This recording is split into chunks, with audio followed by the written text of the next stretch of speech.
नमस्ते, मैं हूं आपके साथ जसप्रीत कौर। कोरोना का खतरा लगातार तेजी से बढ़ रहा है। कोरोना के खिलाफ इस जंग में मास्क सबसे बड़ा हथियार है। न्यूज 18 आप सबसे अपील करता है कि मास्क जरूर पहने। न्यूज 18 ने मास्क के लिए मुहिम भी शुरू की है जिसका नाम है मास्क पहनो इंडिया। न्यूज 18 आप सबसे भी अपील करता है कि मास्क जरूर पहने क्योंकि सावधानी ही सबसे बड़ा बचाव है।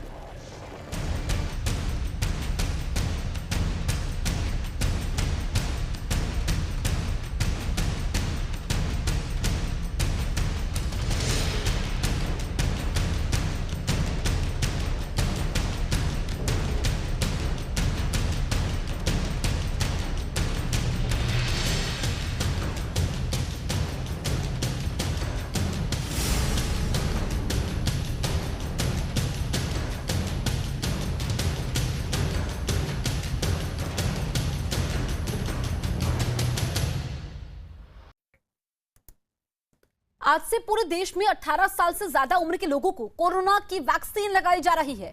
टीका लगवाने के लिए वैक्सीन सेंटर पर लोगों की लंबी लंबी लाइन लग रही है। 5 तस्वीरें आपके सामने हैं। दिल्ली, जम्मू, लखनऊ और मुंबई समेत कई शहरों में 18 साल से ऊपर के लोगों को कोरोना वैक्सीन लगाई जा रही है ताकि किसी भी सूरत में कोरोना को हराया जा सके और लोगों की जान बचाई जा सके। तो आज से वैक्सीनेशन के तीसरे चरण की शुरुआत हो चुकी है। 5 तस्वीरें आपके सामने हैं। 18 साल से लेकर के 44 साल के लोगों तक आज से वैक्सीन लगाई जा रही है। और आप देखिए लखनऊ की तस्वीर जहां पर मुख्यमंत्री योगी ने शुरुआत की, खुद पहुंचे और तैयारियों का जायजा लिया।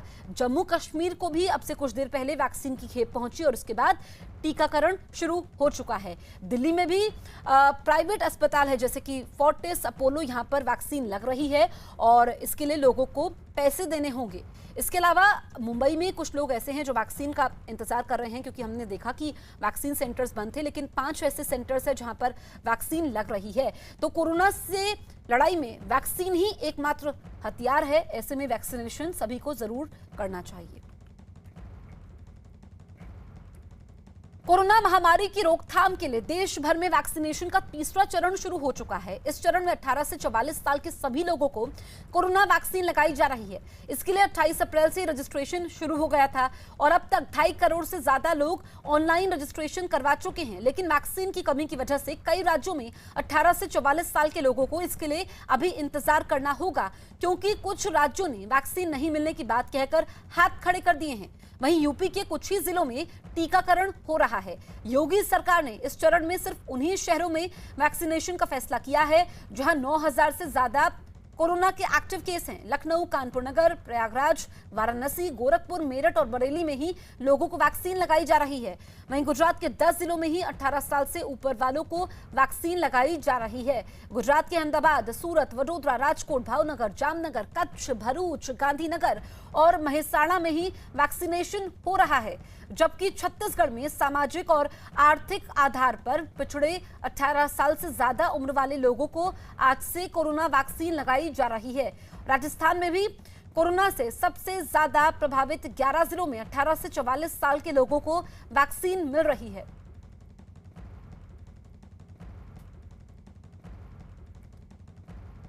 दिल्ली में कोरोना वैक्सीन की कमी का हवाला देते हुए 18 से 44 साल के लोगों को टीका नहीं लगाया जा रहा है, लेकिन शहर के कई अस्पतालों में कोरोना की वैक्सीन लगाई जा रही है और उनमें फोर्टिस, अपोलो और मैक्स अस्पताल शामिल है।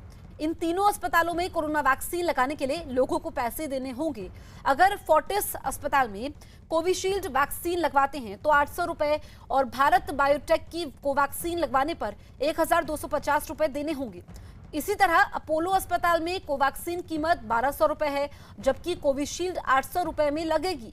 मैक्स अस्पताल में सिर्फ कोविशील्ड वैक्सीन लगाई जा रही है और इसके लिए लोगों को 900 रुपए चुकाने होंगे। तो वैक्सीन से ही हारेगा कोरोना। और दिल्ली की अगर हम बात करें तो प्राइवेट अस्पतालों में वैक्सीनेशन हो रहा है, जिसके लिए प्राइवेट अस्पताल जैसे कि मैक्स है, फोर्टिस है, अपोलो है, इन्होंने दाम तय किए हैं। फोर्टिस में कोवैक्सीन की प्रति डोज 1250 रुपए में है, जबकि अपोलो में 1200 रुपए में आपको वैक्सीन लगेगी। और मैक्स अस्पताल में सिर्फ कोविशील्ड उपलब्ध है और वो डोज आपको 900 रुपए में लगेगी।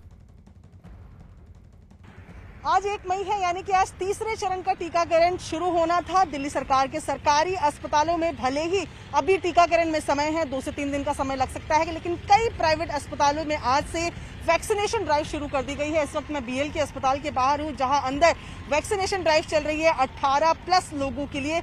न केवल बीएल के बल्कि अपोलो, फोर्टिस, मैक्स के 2 और अस्पतालों में भी आज से वैक्सीनेशन ड्राइव चल रही है। हालांकि कीमतों की अगर बात करें तो कोविशील्ड के लिए प्राइवेट अस्पतालों में आपको 800 से 900 रुपए देने होंगे और कोवैक्सीन की अगर बात करें तो अलग अलग अस्पतालों में 1200 से 1250 एक डोज की कीमत तय की गई है। ऐसे में अगर आप पहली डोज लगवा चुके हैं, यानी कि आप 45 से ऊपर हैं और आप पहली डोज लगवा चुके हैं, दूसरी लगवाना चाहते हैं, तो भी आपको ये नई कीमतें ही देनी होंगी। इन सेंटर्स में कहीं भी वॉक इन रजिस्ट्रेशन नहीं है। आपको कोविन ऐप या आरोग्य सेतु ऐप में ही अपने आप को रजिस्टर करके सेंटर चूज करके अपॉइंटमेंट शेड्यूल करके ही आना है, वरना आप वैक्सीनेशन जो है वैक्सीन नहीं लगवा पाएंगे। वीडियो जर्नलिस्ट अनिल सूद के साथ प्रियंका कांडपाल, न्यूज़ 18 इंडिया, दिल्ली।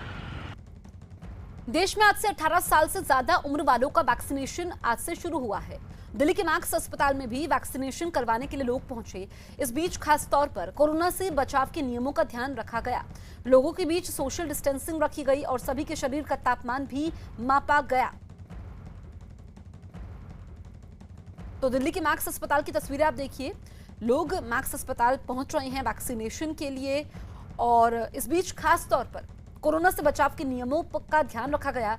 लोगों के बीच सोशल डिस्टेंसिंग रखी गई और सभी के शरीर का तापमान भी मापा गया। तो जो दिल्ली के मुख्यमंत्री हैं उन्होंने तो कह दिया है कि वैक्सीन नहीं है। ऐसे में वैक्सीन की जब खेप आएगी तभी लोगों को लगाई जाएगी, लेकिन जो प्राइवेट अस्पताल हैं दिल्ली के, वो एक तय रकम में वैक्सीन लगवा रहे हैं।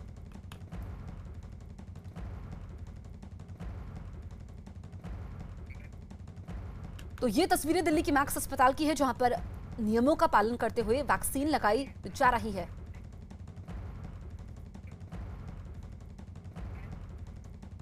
इस वक्त की बड़ी खबर हम आपको बता दें, शहाबुद्दीन की कोरोना से मौत हुई है। तो बाहुबली सांसद, सीवान के पूर्व सांसद ये थे और इनकी कोरोना की वजह से मौत हुई है। दरअसल इनका दिल्ली में पिछले कुछ दिनों से इलाज चल रहा था और अब इनकी मौत हो गई है। मर्डर केस में तिहाड़ में थे, उसके बाद इनकी तबीयत खराब होती है, जिसके बाद दिल्ली के एम्स अस्पताल इनको ले जाया जाता है और अब खबर ये आ रही है कि इनकी कोरोना की वजह से मौत हुई है। पिछले काफ़ी सालों से ये दिल्ली की तिहाड़ जेल में बंद थे। जब से इनका प्रत्यर्पण हुआ था उसके बाद से लगातार तिहाड़ जेल में बंद होने के बाद अचानक से तबीयत खराब होती है, जिसके बाद टेस्ट होते हैं, कोरोना रिपोर्ट पॉजिटिव आती है और शहाबुद्दीन जो कि सीवान के पूर्व सांसद थे, इनकी मौत हुई है। इस वक्त की बड़ी खबर हम आपको बता रहे हैं, शहाबुद्दीन की मौत हुई है कोरोना की वजह से और इनके ऊपर काफ़ी सारे केस भी चल रहे थे। और इस बीच जो उनकी पहचान थी, क्योंकि हमने देखा कि किस तरीके से इनके ऊपर मर्डर के मामले थे, आपराधिक मामले चल रहे थे, लगभग 3 दर्जन से ज़्यादा।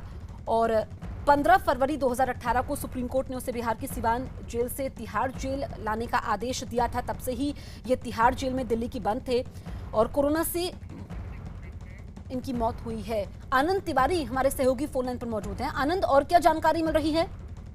जी देखिए जसप्रीत, जो डीजी तिहाड़ संदीप गोयल, उनके मुताबिक जो बाहुबली सांसद थे पूर्व शहाबुद्दीन, वो डीडीयू अस्पताल में भर्ती थे 20/4/2021 से और आज वो वेंटिलेटर पे थे। उनकी हालत काफी क्रिटिकल थी और कुछ देर पहले ही जो डीडीयू के डॉक्टरों का बोर्ड था उसने अपनी रिपोर्ट जो है वो तिहाड़ प्रशासन को दी है, जिसमें इस बात का जिक्र किया गया है कि कोरोना के चलते जो शहाबुद्दीन है उनकी मौत हुई है। फिलहाल जो शहाबुद्दीन है उनका शव जो डीडीयू अस्पताल है उसकी मोर्चरी में रखा गया है। चूंकि वो एक कैदी थे और तिहाड़ जेल में बंद थे, तो जो जिला मजिस्ट्रेट है उसकी निगरानी में अब उनका शव रहेगा और वही आगे की जो प्रक्रिया है, वो लीगल प्रक्रिया क्या है इस पूरे मामले में बहुत तय करेंगे कि जो उनका सुपुर्द खाके वो शहाबुद्दीन का अंतिम संस्कार है, क्या वो दिल्ली में होगा या उनके परिवार को जो उनका शव है वो ले जाने की इजाजत मिलेगी बिहार। ठीक है आनंद। जम्मू शहर में भी कोरोना की वैक्सीन लगाने के लिए वैक्सीन सेंटर के बाहर लोगों की लाइन लग गई है। 18 साल से ज्यादा उम्र के तमाम लोग टीका लगवाने के लिए अपनी बारी का इंतजार करते दिखाई दिए ताकि कोरोना को हराया जा सके। जम्मू कश्मीर को आज कोवैक्सीन की खेप पहुंचाई गई है। कोवैक्सीन की 75,000 डोज जम्मू और 75,000 डोज कश्मीर को मिलेगी, जबकि कोविशील्ड वैक्सीन के दोपहर बाद पहुंचने की संभावना है।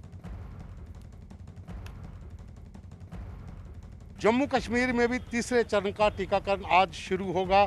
जो जम्मू कश्मीर सरकार है, इसको कोविवैक्सीन की जो खेप मिल चुकी है, लगभग 1.5 लाख के करीब डोज हैं, जो 75,000 जम्मू के लिए और 75,000 कश्मीर के लिए हैं। और अब हम इस समय गांधीनगर कोविड हॉस्पिटल में हैं। अगर आप यहाँ पर देखें तो टेस्टिंग और वैक्सीन के लिए यहाँ पर कितनी लंबी लाइनें यहाँ पर लगी हुई हैं, क्योंकि 18 से लेकर 45 साल की उम्र तक का जो रजिस्ट्रेशन थी वो ऐप के ज़रिए वो हो चुकी थी। और उसके बाद जो 45 ईयर से ऊपर के थे उनकी भी लाइनें जम्मू कश्मीर में अलग अलग सेंटरों में लगी हुई हैं। लेकिन आज लोगों को उम्मीद थी कि जो 18 साल से लेकर 45 साल की उम्र तक की वैक्सीन जो है वो मिलेगी। लेकिन अभी जम्मू कश्मीर सरकार ने अनाउंस किया है कि आज कुछ सेंटरों में वो वैक्सीन जो है वो लगाना शुरू कर देगी, क्योंकि खेप उनको मिल चुकी है जो वैक्सीन की है। पहले वो नहीं मिल पा रही थी, उस वजह से जम्मू कश्मीर सरकार ने मना किया हुआ था।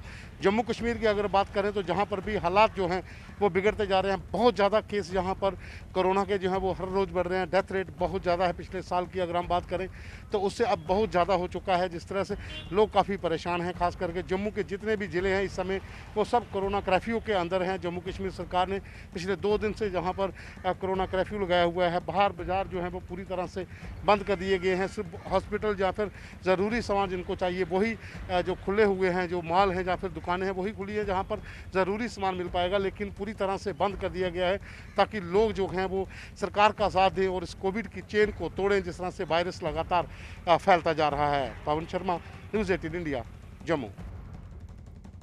यूपी के मुख्यमंत्री योगी आदित्यनाथ राजधानी लखनऊ में मौजूद डफरिन हॉस्पिटल पहुंचे। उन्होंने 18 साल से ज्यादा उम्र के लोगों को वैक्सीन लगाने के कार्यक्रम का शुभारंभ किया। इस बीच उन्होंने अस्पताल में लोगों को टीका लगाने के लिए की गई तैयारियों का भी जायजा लिया। तो मुख्यमंत्री योगी जो कि लखनऊ में एक सेंटर पहुंचे और किस तरीके से लोगों को टीका लगाया जा रहा है उसकी तैयारियों का उन्होंने खुद जायजा लिया। और यूपी के कई ऐसे शहर हैं जहां पर टीकाकरण अभियान शुरू हो चुका है। आज से तीसरे चरण की शुरुआत हुई है और देखिए खुद मुख्यमंत्री योगी जो कि काफी एक्टिव मोड में है, खुद पहुंचे लखनऊ के एक सेंटर में और तैयारियों का जायजा लिया।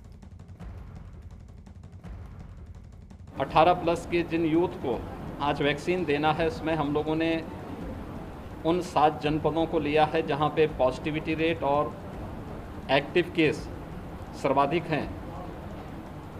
लखनऊ, प्रयागराज, वाराणसी, गोरखपुर, बरेली, कानपुर और मेरठ, इन 7 जनपदों में आज हम लोग 85 केंद्र 18 प्लस के लिए अलग से बनाए हुए हैं। अगले 5 दिन तक इन 7 केंद्रों में हम लोग वैक्सीनेशन का करेंगे। इस वक्त की बड़ी खबर आपको बता दें, यूपी पंचायत चुनाव के नतीजे कल ही आएंगे। इसको लेकर के सुप्रीम कोर्ट ने अनुमति दे दी है और सुप्रीम कोर्ट ने यह अनुमति दे दी है, यानी कि अब कल नतीजे आएंगे। लेकिन इस बीच कोरोना नियमों का पालन करना होगा और विजय जुलूस पर भी सुप्रीम कोर्ट ने रोक लगाई है, यानी कि नतीजे आने के बाद विजय जुलूस नहीं निकाला जाएगा। तो कुछ शर्तों के साथ सुप्रीम कोर्ट ने अनुमति दे दी है, सुप्रीम कोर्ट ने मतगणना की इजाजत दी है। एहतिशाम हमारे सहयोगी फोन लाइन पर मौजूद हैं। एहतिशाम, और क्या जानकारी मिल रही है? देखिए, कल ही नतीजे आ जाएंगे ऐसा नहीं कह सकते। सुप्रीम कोर्ट में आज सुनवाई इस बात पर थी कि मतगणना होगी या नहीं, तो आज सुप्रीम कोर्ट ने मतगणना को हरी झंडी दे दी है। कल जो मतगणना जिस तरह से अपने समय के हिसाब से होना था वो मतगणना होगा और उसके नतीजे आने में थोड़ा लग सकता है, वो अलग बात है। लेकिन सुप्रीम कोर्ट ने फिलहाल मतगणना को इजाजत दे दी है, लेकिन ये ताकीद की है कि जो भी कोरोना के प्रोटोकॉल हैं, जैसे कि सोशल डिस्टेंसिंग है, इसके अलावा जो भी व्यक्ति वहां जाए उसका RT-PCR या एंटीजन टेस्ट हो, जो कि जो अधिकारी होंगे, जो और भी दूसरे स्टाफ काउंटिंग सेंटर्स में होंगे, उनका कोरोना का टेस्ट होगा और उनके टेम्परेचर्स चेक किए जाएंगे। इन सभी जो कोरोना के प्रोटोकॉल हैं उसके तहत वहां पर मतगणना की इजाजत दे दी गई है। सुप्रीम कोर्ट ने यह भी ताकीद की है कि नतीजे आने के बाद कोई जुलूस नहीं निकाला जाएगा, कोई विक्ट्री प्रोसेसन नहीं होगा जिससे लोग जमा हो, भीड़ हो और कोरोना को फैलने का खतरा हो। तो इन सभी चीजों को ताकीद करते हुए सुप्रीम कोर्ट ने फिलहाल कल का जो मतगणना है उसकी इजाजत दे दी है। ठीक है एहतिशाम। मुंबई में 18 साल से ज्यादा उम्र के लोग अलग अलग सेंटर पर वैक्सीन लगवाने के लिए लगातार पहुंच रहे हैं। 7 हिल्स अस्पताल के बाहर लोगों की भारी भीड़ जुटी हुई है, जिसे काबू में करने के लिए अस्पताल प्रशासन को मशक्कत करनी पड़ी। अस्पताल की तरफ से माइक के जरिए भीड़ न जुटाने के लिए अनाउंसमेंट करवाया गया।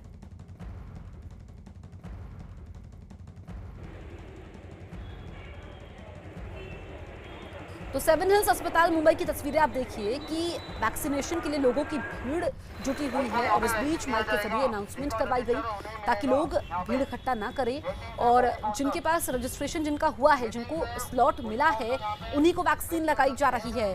ऐसे अलग अलग सेंटर्स है, तमाम सेंटर्स है, लेकिन वैक्सीन लगवाने के लिए आपको पहले रजिस्ट्रेशन करवाना होगा। देश भर में कोरोना से हाहाकार मचा हुआ है। हर गुजरते दिन के साथ कोरोना केस में बढ़ोतरी हो रही है। पिछले 24 घंटे में तो देश में पहली बार कोरोना मरीजों की संख्या 4 लाख के पार पहुंच गई और 3500 से ज्यादा लोगों ने इस महामारी की वजह से दम तोड़ दिया। देश में अब कोरोना के एक्टिव केस 32,68,710 हो गए हैं। यही नहीं, कोरोना की वजह से पूरे देश में अब तक 2,11,000 से ज्यादा मरीजों की मौत भी हो चुकी है। तो कोरोना के मामले लगातार बढ़ रहे हैं और पहली बार ऐसा हुआ है जब देश में मामले 4 लाख को क्रॉस कर चुके हैं। 3500 से ज्यादा लोगों ने इस महामारी की वजह से दम भी तोड़ा है। पिछले 24 घंटे में देश में अब कोरोना के एक्टिव केस 32,68,710 हो गए हैं। यही नहीं, कोरोना की वजह से पूरे देश में अब तक 2,11,000 से ज्यादा मरीजों की मौत भी हो चुकी है। कोरोना की दूसरी लहर के हाहाकार के बीच कुछ लोग जरूरतमंदों की मदद करने के लिए अपना सब कुछ दांव पर लगा रहे हैं, लेकिन वहीं कुछ लोग ऐसे भी हैं जो इस मौके पर गिद्ध की तरह नजर गड़ाकर मजबूर और बेबस लोगों को नोचने की फिराक में बैठे हुए हैं। ऐसा ही मामला सामने आया है राजस्थान के अलवर कोतवाली से, जहां पुलिस ने एक ऐसी एम्बुलेंस ड्राइवर को गिरफ्तार किया है जो एम्बुलेंस में इस्तेमाल होने वाली ऑक्सीजन की कालाबाजारी करने के साथ साथ एम्बुलेंस का किराया भी कई गुना वसूल रहा था। पुलिस के मुताबिक प्राइवेट एम्बुलेंस में ऑक्सीजन की कालाबाजारी और एम्बुलेंस के लिए मरीजों के परिजनों से तय रकम से ज्यादा की वसूली करने के इल्जाम में गिरफ्तार किया गया है। एम्बुलेंस ड्राइवर ने मरीज को छोड़ने के लिए 2500 रुपए की मांग की, जबकि तय रेट के मुताबिक 500 रुपए किराया होता है। एम्बुलेंस चालक गोविंद को मौके से गिरफ्तार कर लिया गया और एम्बुलेंस के अंदर से ऑक्सीजन के 4 सिलेंडर बरामद किए गए। पुलिस अब एम्बुलेंस चालक से ऑक्सीजन सिलेंडर और उसकी पूरी रैकेट के बारे में पूछताछ कर रही है। तो एक मरीज को लोर्ड्स हॉस्पिटल से हरीश हॉस्पिटल अलवर आना था, जिस संबंध में एम्बुलेंस चालक द्वारा 2500 रुपये की डिमांड की गई, जबकि नियमानुसार 500 रुपये प्लस निर्धारित किलोमीटर यानी कि 12 रुपये किलोमीटर तय है, 14.5 भी है, वाहन के प्रकार के ऊपर है। वो करीब 700 रुपये का किराया बनता था, उसकी एवज में उसने 2500 रुपये किराए की डिमांड की। अगर आपको किसी कोरोना मरीज के लिए रेमडेसिविर की तलाश है तो ये खबर आपको जरूर देखनी चाहिए। कीमत चीजों की नहीं बल्कि जरूरत की होती है। जिस चीज की जितनी जरूरत उसकी उतनी ही ज्यादा कीमत, और जरूरत के हिसाब से चीजों की कीमत लगाने वालों को जमाखोर और कालाबाजारी करने वाला क्रिमिनल कहा जाता है। लेकिन कुछ ऐसे क्रिमिनल भी हैं जो कोरोना से बेहाल लोगों की जिंदगी के साथ दोहरी साजिश कर रहे हैं। देश की राजधानी दिल्ली में ऐसे गिरोह का पर्दाफाश हुआ है जो वायरस से पीड़ित मरीज के काम आने वाले रेमडेसिविर इंजेक्शन के नाम पर नकली इंजेक्शन बेच रहे थे। खतरनाक बात यह है कि ये लोग अब तक 4000 नकली रेमडेसिविर इंजेक्शन बेच चुके हैं। इतना ही नहीं, उत्तराखंड से दिल्ली तक सक्रिय यह गैंग नकली इंजेक्शन को असली रेमडेसिविर इंजेक्शन की तुलना में 10 गुना ज्यादा कीमत पर बेच रहे थे। यानी एक तो नकली इंजेक्शन और दूसरा उसकी भी कालाबाजारी।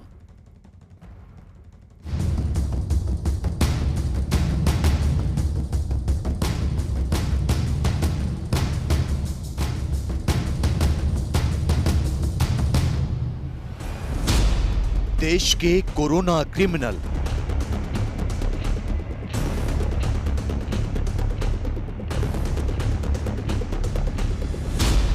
रेमडेसिविर के नाम पर मौत का खेल।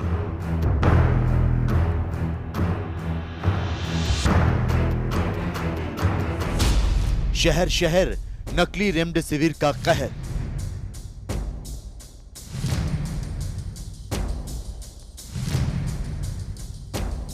कोरोना से तड़प रहे लोगों की जान बचाने के लिए एक एक रेमडेसिविर के लिए लोग दिन रात भटक रहे हैं, लेकिन मौत बांटती महामारी में भी मुनाफाखोरों ने काली कमाई का मौका ढूंढ लिया है। न्यूज़ 18 ने ऑपरेशन गिद्ध के तहत देश को दिखाया था कि किस तरह लोगों की मजबूरी का फायदा उठाने वालों ने रेमडेसिविर इंजेक्शन समेत तमाम तरह की दवाइयों और मेडिकल उपकरण की कालाबाजारी से लोगों को बेहाल कर रखा है। उसके बाद देश के कई शहरों में रेमडेसिविर इंजेक्शन की ब्लैक मार्केटिंग और नकली इंजेक्शन बनाकर लोगों को मौत के मुंह में धकेलने वाली तस्वीरें सामने आई हैं।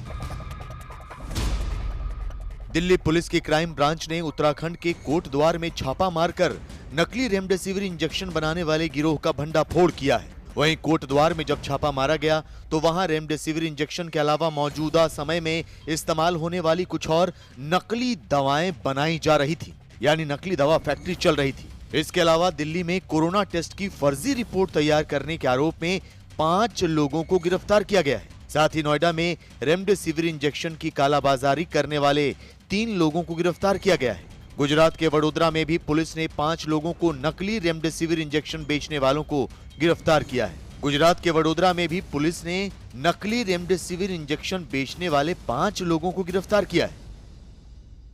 कोरोना संक्रमित मरीजों के इलाज के लिए जिस रेमडेसिविर दवा का इस्तेमाल किया जाता है, वायरल लोड कम करने के लिए उसकी किल्लत से पूरा देश जूझ रहा है और दिल्ली पुलिस ने उसी के सिलसिले में एक बड़ी कार्रवाई की है। कोटद्वार में नकली फैक्ट्री का पर्दाफाश कर ये लोग इस फैक्ट्री में नकली दवा बनाते थे और उसको 25,000 रुपए तक खुले बाजार में बेचते थे। दिल्ली पुलिस ने एक बड़े रैकेट को इस पूरे के पूरे मामले में पकड़ा है। गौर से देखिए इनके चेहरे। अगर ये इंसान हैं तो फिर वो कौन हैं जो अपनों को बचाने के लिए दिन रात सड़कों और अस्पतालों में भटक रहे हैं? अगर ये इंसान हैं तो वो कौन हैं जो अपनों की मदद के लिए सब कुछ दांव पर लगा रहे हैं? दरअसल ये सिर्फ नाम के इंसान हैं, क्योंकि मौत बांटती महामारी के दौर में ये लोग जो कर रहे थे वो कोई इंसान नहीं कर सकता, क्योंकि इंसानियत मर गई तो फिर इंसान कैसा? ये उन लोगों के गुनहगार हैं जिन्हें नकली रेमडेसिविर इंजेक्शन बेचा गया। ये उनके कसूरवार हैं जो अपनों को बचाने के लिए रेमडेसिविर की तलाश कर रहे थे, जिन्हें रेमडेसिविर के नाम पर फर्जी इंजेक्शन 25-25 हजार रुपए में बेचे गए। दिल्ली पुलिस के क्राइम ब्रांच की टीम ने, इंटरस्टेट टीम ने एक ऐसे गैंग का पर्दाफाश किया है जो कि विभिन्न राज्यों से काम करते हुए और नकली लाइफ सेविंग ड्रग रेमडेसिविर बनाते थे, उनको अरेस्ट किया है। 7 लोगों को अरेस्ट किया है। जब असली रेमडेसिविर इंजेक्शन काला बाजार में 50-50 हजार रुपए में नीलाम होने लगे तो इस गैंग के लोगों ने कोरोना मरीजों की जिंदगी के साथ मौत का खेल शुरू कर दिया। दिल्ली पुलिस के मुताबिक कई हफ्तों से यह खबर मिल रही थी कि कुछ लोग दिल्ली में नकली रेमडेसिविर इंजेक्शन बेच रहे हैं। क्राइम ब्रांच ने कई जगहों पर छापा मारा तो कोरोना मरीजों की जान जोखिम में डालने वाले इस गिरोह का पर्दाफाश हुआ। उत्तराखंड के कोटद्वार में दिल्ली क्राइम ब्रांच ने एक दवा कंपनी पर छापा मारा। 28 अप्रैल की शाम से जारी कार्रवाई में नकली दवा कंपनी के पूरे रैकेट का पर्दाफाश हुआ। पुलिस के मुताबिक इस फर्जी दवा कंपनी में नकली रेमडेसिविर इंजेक्शन बनाने के अलावा कई और दवाएं भी बनाई जाती थी। पुलिस ने दवा फैक्ट्री को सील कर दिया है। तो हमने इनिशियली काम शुरू किया था ब्लैक मार्केटिंग को लेके। 23 तारीख को 2 लोग अरेस्ट हुए, शोएब खान और मोहन झा। इन लोगों से बात करके हमें पता चला कि इनको आगे पुष्कर नाम के एक आदमी ने, जो कि जलगांव से हैं, उन्होंने ये सारी जो दवाइयां थी सप्लाई की थी। 25 तारीख को डिफरेंट जगह पर रेड्स करके मनीष गोयल और पुष्कर को अरेस्ट किया हमारी इंटरस्टेट सेल ने।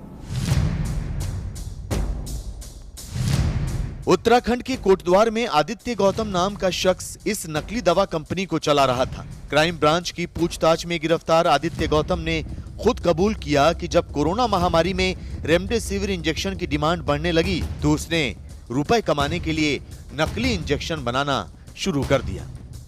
कुछ इंजेक्शंस इन्होंने डिफरेंट फार्मा कंपनी से खरीदे, उसके बाद ये लेबल हटाते थे और रेमडेसिविर, जो हमने एक एजुकेशनल ट्वीट पहले भी किया था कि कुछ दवाइयां हैं फेक मार्केट में, ऐसी कंप्लेन आ रही है, तो उसी क्यू को आगे बढ़ाते हुए हमने इसको काफी सीरियसली लिया, क्योंकि यहाँ पे हम किसी फेक प्रोडक्ट से डील नहीं कर रहे थे। ये फेक दवाइयां थी जो कि ह्यूमन लाइफ के लिए बहुत ज्यादा घातक हो सकती थी। कोरोना के मरीजों को रेमडेसिविर की जरूरत उस वक्त पड़ती है जब बुखार बहुत तेज हो और वायरस तेजी से शरीर के अंदरूनी हिस्सों में फैलने लगता। तब वायरस का लोड कम करने के लिए रेमडेसिविर इंजेक्शन की सख्त जरूरत पड़ती है ताकि वायरस की रफ्तार और संख्या को कम किया जा सके। लेकिन नकली रेमडेसिविर इंजेक्शन बनाने वालों ने इसे न केवल काली कमाई का जरिया बनाया बल्कि एक साथ दो गुनाह करने लगे। कोटद्वार में नकली रेमडेसिविर इंजेक्शन तैयार किए जाते थे। नकली इंजेक्शन दिल्ली और एनसीआर में बेचे जाते थे। नकली रेमडेसिविर इंजेक्शन भी 25,000 में बेचते थे। रेमडेसिविर के नाम पर एंटीबायोटिक दवाएं भरी जाती थी। इंजेक्शन की शीशी पर रेमडेसिविर का रैपर लगाते थे। अब तक 4,000 लोगों को नकली रेमडेसिविर इंजेक्शन बेचा गया। क्राइम ब्रांच ने रुड़की, हरिद्वार और कोटद्वार में छापा मारा। नकली रेमडेसिविर की 198 शीशियां जब्त की गई। नकली इंजेक्शन वाले गिरोह के 7 लोग गिरफ्तार किए गए हैं। हमारी अलग अलग डिस्ट्रिक्ट्स की टीम्स ने भी काफी रेमडेसिविर के ऊपर छापामारी करते हुए कालाबाजारी के ऊपर रेमडेसिविर सीज किया है। क्राइम ब्रांच ने भी सीज किया है। उसमें भी ये जो बताया जा रहा है, जो आपको डीसीपी मोनिका भारद्वाज ने बताया कि कोविप्री नाम का ये जो नकली जो लेबलिंग कर करके बेच रहे हैं, वो भी उसमें कई चीजों पे जगह पे वो शामिल है जो सीजर हुआ है। दिल्ली क्राइम ब्रांच की कार्रवाई के बाद कोटद्वार और हरिद्वार में हड़कंप मच गया है। कोरोना महामारी के दौर में नकली रेमडेसिविर इंजेक्शन की फैक्ट्री का भंडाफोड़ होने के बाद हरिद्वार में स्वास्थ्य विभाग हरकत में आ गया है। ड्रग इंस्पेक्टर्स को ऐसी फैक्ट्रियों को लेकर जांच पड़ताल के निर्देश दिए गए हैं। मार्केट से टैक्जिम नाम की कोई इंजेक्शन है, उसको सारी जगहों से उठाया है। उसकी लेबलिंग सिर्फ चेंज करके रेमडेसिविर का लेबल लगाते हुए मार्केट में सप्लाई की है। अभी तक उसने 2000 वायल सप्लाई किए हैं पूरे मुजफ्फरनगर, सहारनपुर और दिल्ली में। उधर गुजरात के वडोदरा में भी कोरोना मरीजों को नकली इंजेक्शन बेचकर मौत के मुंह में धकेलने वाले गिरोह का पर्दाफाश हुआ है। वडोदरा पुलिस ने 5 लोगों को गिरफ्तार किया है जो रेमडेसिविर इंजेक्शन की किल्लत होने पर नकली इंजेक्शन बेच रहे थे। पुलिस के मुताबिक इस गिरोह के 5 लोग मिलकर निमोनिया की दवा पर रेमडेसिविर का स्टिकर लगा देते थे। इन लोगों ने मौत का ये खेल अहमदाबाद में भी खेला। वहां 700 नकली इंजेक्शन को रेमडेसिविर के नाम पर बेचा गया। पुलिस ने 1300 फर्जी इंजेक्शन जब्त किए हैं। एक हाइड्रो कंपनी का था और एक जुबिलेंट कंपनी का था। ये लोग न्यूमोनिया की एंटीबायोटिक जो दवाई है उसको लाके उसका स्टिकर उतार के और नकली रेमडेसिविर की पैकेजिंग और नकली रेमडेसिविर का स्टिकर उस पे लगाया है इन्होंने।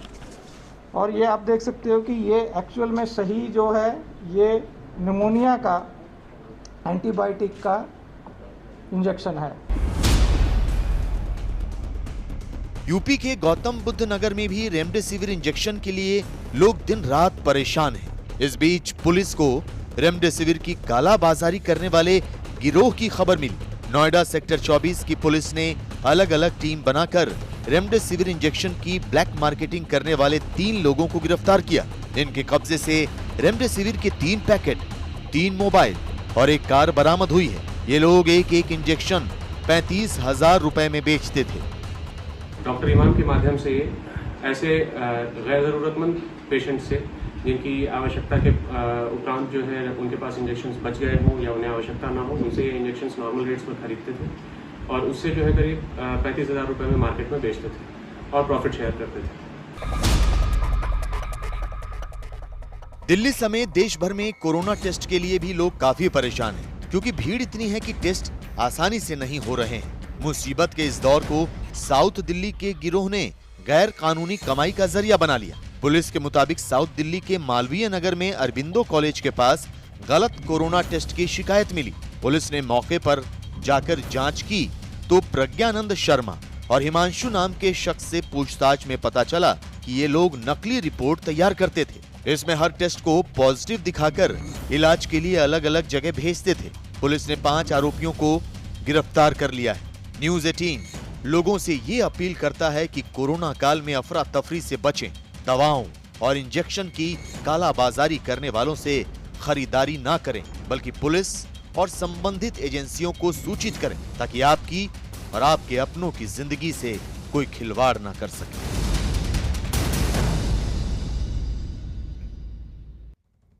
भारत इस वक्त कोरोना महामारी की दूसरी लहर की कहर से जूझ रहा है। इस मुश्किल घड़ी में रिलायंस इंडस्ट्रीज ने देश में कीमती जिंदगियों को बचाने का बीड़ा उठाया है। रिलायंस इंडस्ट्रीज के चेयरमैन मुकेश अंबानी और रिलायंस फाउंडेशन की चेयरपर्सन नीता अंबानी कोरोना काल में लगातार मदद कर रहे हैं। उन्होंने इस बात का भरोसा दिया कि इलाज के लिए जरूरी ऑक्सीजन की सप्लाई में कोई रुकावट नहीं आने दी जाएगी। रिलायंस इंडस्ट्रीज अब भारत के इस जीवन रक्षक संसाधन का सबसे बड़ा उत्पादक बन गया है। रिलायंस इंडस्ट्री अब हर रोज 1000 मैट्रिक टन मेडिकल की जरूरत वाली ऑक्सीजन का उत्पादन कर रही है, जो भारत में होने वाले ऑक्सीजन के उत्पादन का 11% है। आरआईएल के चेयरमैन मुकेश अंबानी की निजी देखरेख में जामनगर से ऑक्सीजन की सप्लाई को सुचारू बनाने के लिए 2 आयामी दृष्टिकोण अपनाए गए हैं, ताकि देश भर में ऑक्सीजन की कमी किसी भी तरह न होने दी जाए और साथ ही अस्पतालों तक ऑक्सीजन को वक्त पर पहुंचाया जा सके, जिसका युद्ध स्तर पर काम भी चल रहा है। तो 2 तस्वीरें आपके सामने है। मुकेश अंबानी ने ये पहल की है और रिलायंस इंडस्ट्रीज इस मुश्किल वक्त में लोगों की मदद कर रही है। दरअसल जामनगर प्लांट से ऑक्सीजन का उत्पादन हो रहा है, जो कि कुल देश में जो ऑक्सीजन का उत्पादन होता है उसका 11% है और ऐसे में देश भर में इधर से जामनगर से सप्लाई हो रही है और खुद ये काम हो रहा है मुकेश अंबानी की देखरेख में।